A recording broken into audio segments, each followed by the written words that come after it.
In this video, I cheese the game, I drive strange cars, and we try to figure out how to take turns driving. Well, a lot's happened since the last video. It's been 84 years. Let me catch you up real quick. So I made it to A license, and not because I'm suddenly a sim god, but because a friend told me how to cheese the game for SR at Le Mans. Thank you, Sean. And yeah, I have friends that play iRacing now. That innocent little community race turned into quite a hilarious Discord server full of new friends. Anyway, I'm sorry for not inviting all of you guys directly in the last video. I wasn't sure if it was polite to be inviting people to a server that wasn't mine, but I got the green light this time. Link in the description if you want to join us. About going from the bottom of C class to the middle of A in 2 half days, it was basically just driving the advanced Mazda series at Le Mans starting from the pits. Because the track is so dang long, there is zero chance of you getting lapped unless you crash. And it is very easy not to crash starting in the pits. But if you do crash, there is no more quick repair like there are in rookies and B races.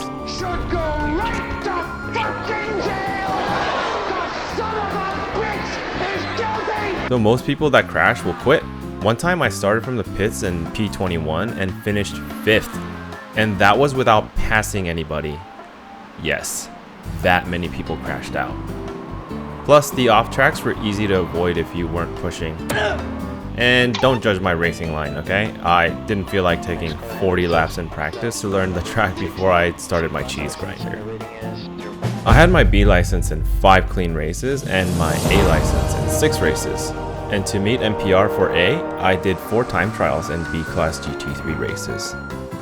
If you're curious about what other shenanigans I've been up to, well, I was busy with life stuff, so I wasn't able to get in that much sim time this month, but I was able to sneak on for the weekly community races on Saturdays. The races have been so funny. I did not expect that break. The randomly selected car and track combos have been downright hysterical. So far there were Jetta TDI at Warren Park, Radical SR8 at Rudskogen, Pontiac Solstice at Charlotte Roval, MX-5 at Summit Point, and the Legends Ford at VIR. I'm still going! A few hours after the community race at VIR, it was time to get in the zone for the 6-hour race at Le Mans in the McLaren GT3 720S Evo. Holy shit, it's game time! I wanted my introduction to endurance racing to be gradual, and it seemed like 6 hours of Le Mans was a great way to get my feet wet in the world of endurance.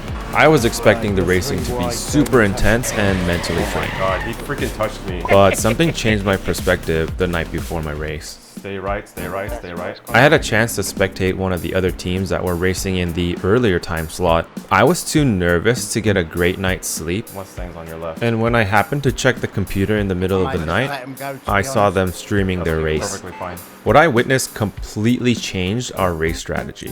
Oh.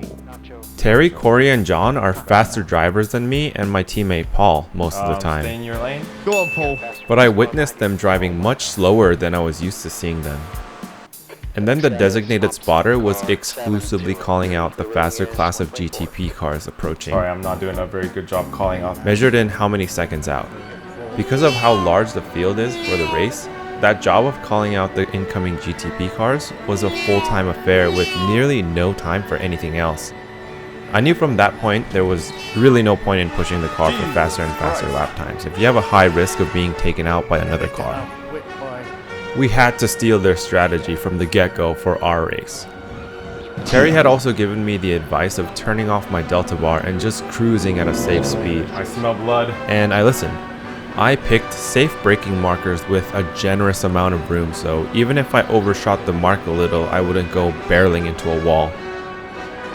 Our strategy and mentality were focused on a single objective: survive at all costs. That was dangerous. I acted extremely predictably and with great exaggeration to communicate to the incoming drivers that 1, I see you, and 2, I'll be holding my line as far as I can on this side so you can pass on that side way over there. Holy moly. The only time I took my normal racing line was when we were approaching a dangerous overtake area, like a tight chicane. Oh, Jesus. And if the driver behind me was communicating with me that he will wait until it is safe to pass by slowing down to my speed a respectable distance away. He looked like he was gonna pit. Driving that many clean laps while staying relaxed also taught me a new lesson.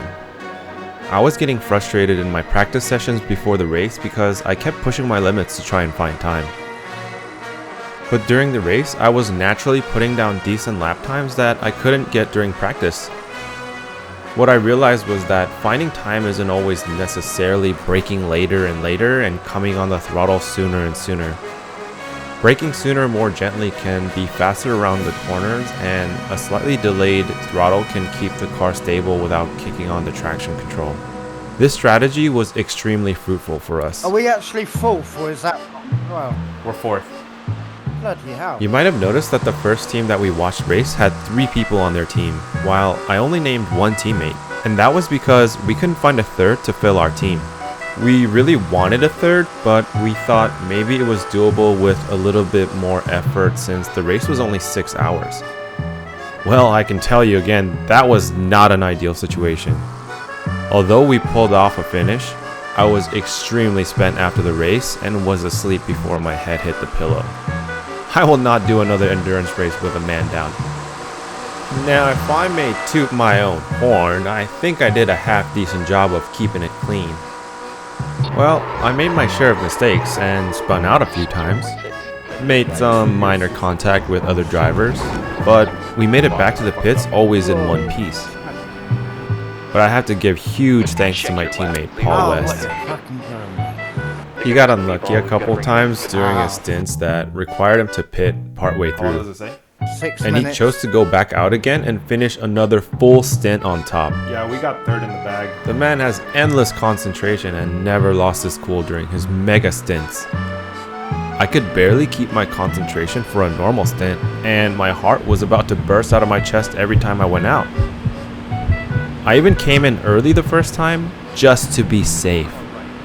Despite doing a lot more laps around the track than I did, he brought the car home and with fewer incident points to the team than me. Thanks, Paul. Our first team endurance result? A P2 finish It says we're P2. in our first ever Yeah, that's team what I'm endurance saying. race. Neither of us could believe it. We didn't know what to do. We just stared blankly at the results in shock.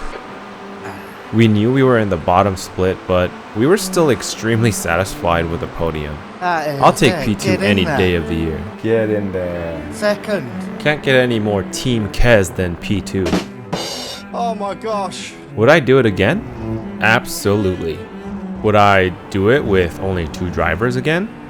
No freaking way, dude. This race took everything out of me. I had no energy left when it was over, but man, watching Paul cross the finish line after 6 hours, knowing we survived all the chaos, knowing we executed our plan and made it work, that was something special. Coming up on And I finally understand why people love endurance racing. It's not just about speed or strategy or even teamwork, it's about all of it. The mental game, the discipline, the feeling of pushing through exhaustion and still delivering clean laps. The way every little decision adds up over hours, and the tiniest mistakes can mean the difference between a podium and a DNF. And let's be real, it's also about the absolute relief you feel when you hand the car over to your teammate and you can finally blink your eyes.